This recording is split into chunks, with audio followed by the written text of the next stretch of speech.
Welcome back to What Arty Noobs with General Disturbance. This is a 60TP Lewandowskiego. It's a tier 10 Polish tank, heavy tank, and it's located on the north spawn of Pilsen under the command of Captain Ashstorm.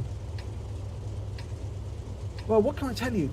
It's got a 152mm gun with 750 alpha. It's got decent penetration on both standard and on the heat rounds.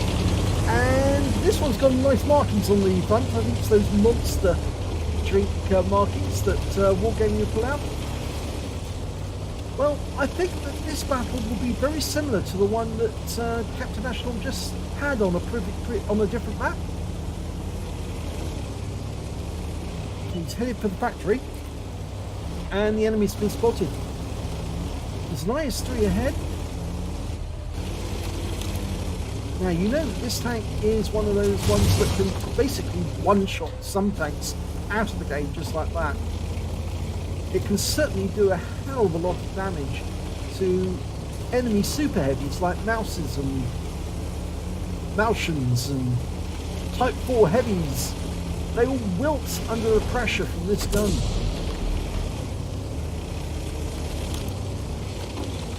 Well, this is a good position to start from. Got the opposition. Oh, AMD. And a 257. And he puts a round straight through the turret. 721. It must have ripped through the roof of that vehicle. Now, 20-second reload. It's almost as long. Well, actually, it's a 15-second reload here. Not 20 seconds. I was about to say it's almost as long as a KV2. Unfortunately, that one didn't go through. And he bounced around in return. The armor's pretty good, and Captain Ashstorm keeps it moving so they can't get any weak spots. But as soon as he's ready to go, stay steady to get an accurate shot.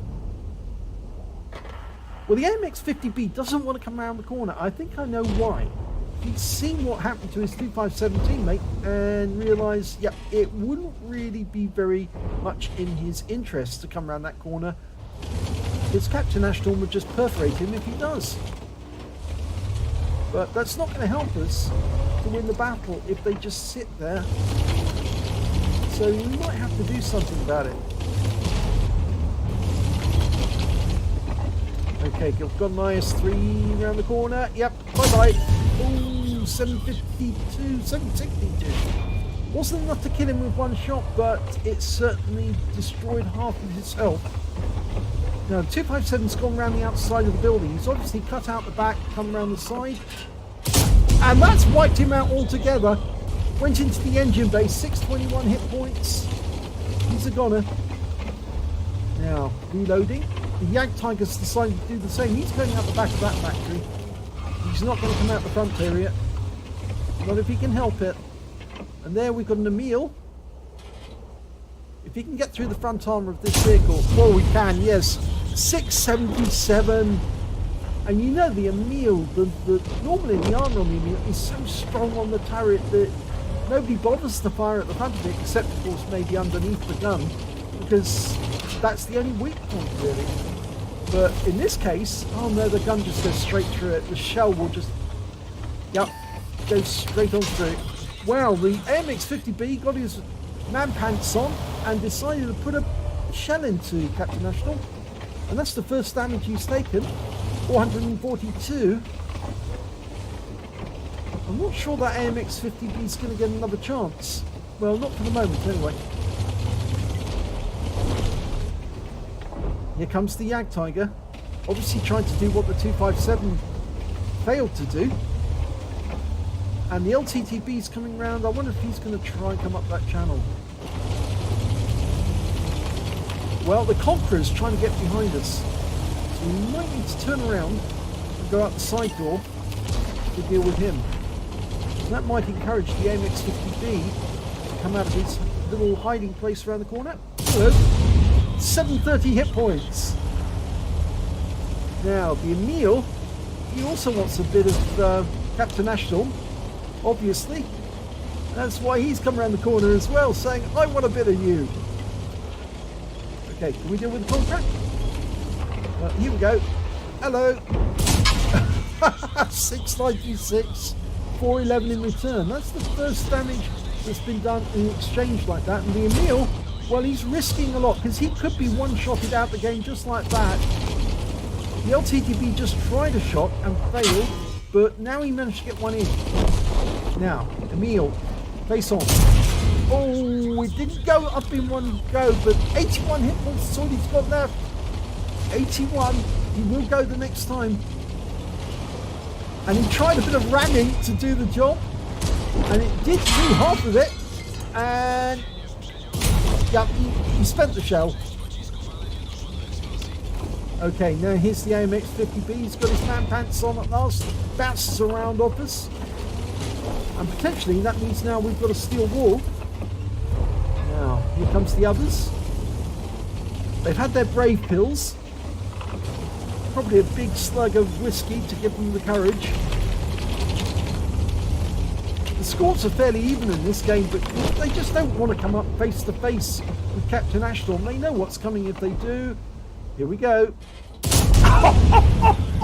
130 hit points off the Yank Tiger and he's gone. Oh my god. That is something, that is. That was a tier 9 tank destroyer, just taken out just like that.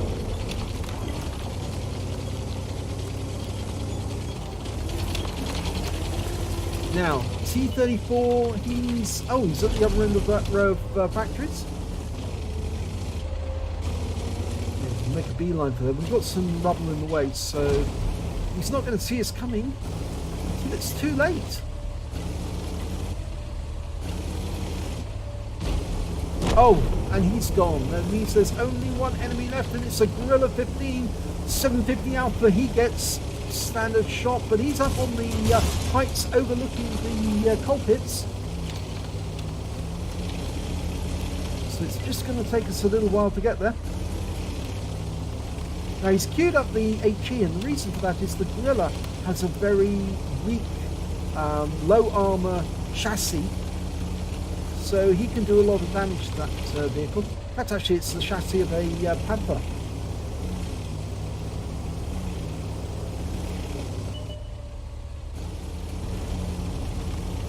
Well, it looks like that Object 430 is feasting on the Gorilla's hit points. And the Arty takes the kill. T92 HMC wins the game. But Captain Ashstorm takes the honours. And that's game.